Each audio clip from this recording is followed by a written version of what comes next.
All right. Let's do that. Okay, here's one that I'm just about finished with. Let's see, I'm gonna unwrap this so I can show you. Okay, so you're gonna cut, let's see, you're gonna cut these right here away from here with like some wire cutters. And then when you get your beads on, we're gonna reattach it to where it went. So I took some floral wire. It really doesn't matter how thick or how thin you use. You just need something that's going to help secure it. I like the thin because it's less noticeable. So the first thing you're going to do, hopefully I don't knock all my beads off, is you're going to attach it down here. Can you see it there? I think it's focusing. You're going to attach it down here and wrap it around the end so it's nice and secure. Run it all the way up along here. And then you're going to feed your beads. Here, I'll take this one. You're going to feed your beads onto it and the metal rib there. All the way. I'm doing this one-handed. Here, I'm going to put this down now. And then you're going to take some hot glue. Find out where you want to put it first. Put some hot glue on the end of the bead. Stick it where you want it. And then wrap this end wire nice and tight around your form. And that's how you're going to attach it. It's super easy. But if you didn't have the wire and you just hot glued it, it would, it's eventually going to pop off. And I only know that from experience. My first one I made, I just did hot glue. I didn't do the wire, and it's already popped off. I'm glad that I didn't sell that one to somebody, because these beads are heavy, and it doesn't matter how powerful your hot glue is, it's gonna move. Now you could use E6000, but it doesn't dry right away, so you're gonna be stuck holding it there until it's dry. My Halloween ribbon. And then I was going to show you these paint colors that I use. I think you were asking me about this one, not the Halloween one. But the Halloween one's basic colors. Anyway, I don't use the what is the cheap paint at Michael's? Art something.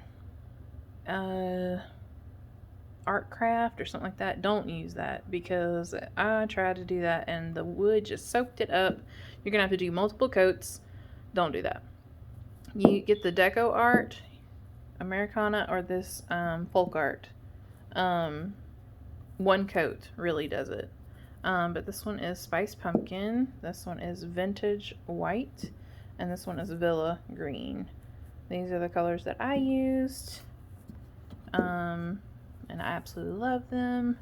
The way I do my beads, I put in about a teaspoon of paint, and then I take some water. I do about a teaspoon of water. I mix it up, and then you're just gonna take some beads, however many you want, just as long as they can move around on the bottom. And then you're just gonna do this number until they fully coat with paint. And then I take, I got a big pack of skewers from the Dollar Tree. These skewers that you use for grilling. And then I just feed them onto the skewer. I use a little plastic fork to help me get them on. And then once they're on, you're gonna find something to make a little shelf and set them on.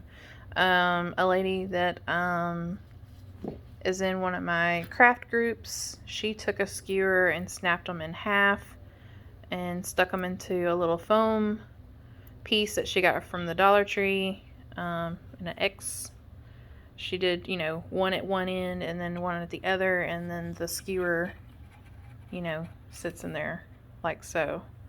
And then just put like a sheet of foil underneath. Because you can get quite a few beads on the skewer, and it won't take up as much space if you do it that way. I used the box just because that's what I had, and I didn't want to go back to the store and buy the foam pieces. I'm lazy. Something else I was going to show you. Whoops, I didn't put that back where I was meaning to. Let's see. Here is a skewer of beads that I've done. You're going to find that it's going to look like there's going to be a drip. So it makes like some little dark areas. Don't worry about it. It's going to look great no matter what. And if you don't like these little dark spots, just turn them around so that they're facing the back. But it doesn't usually drip. Just make it make sure it's the consistency, like it's still like a dark color of what it's supposed to be, but just a little watery. And it should be one coat. And you're good to go. I think that was all I was going to show you. I think that's it. It's super simple, just time consuming. And I'll show you. This is how it looks without the, sorry, I'm trying to find somewhere to show you. This is how it looks without the bow on it. That's your finished product. And then just attach the bow to this area right here. Super easy.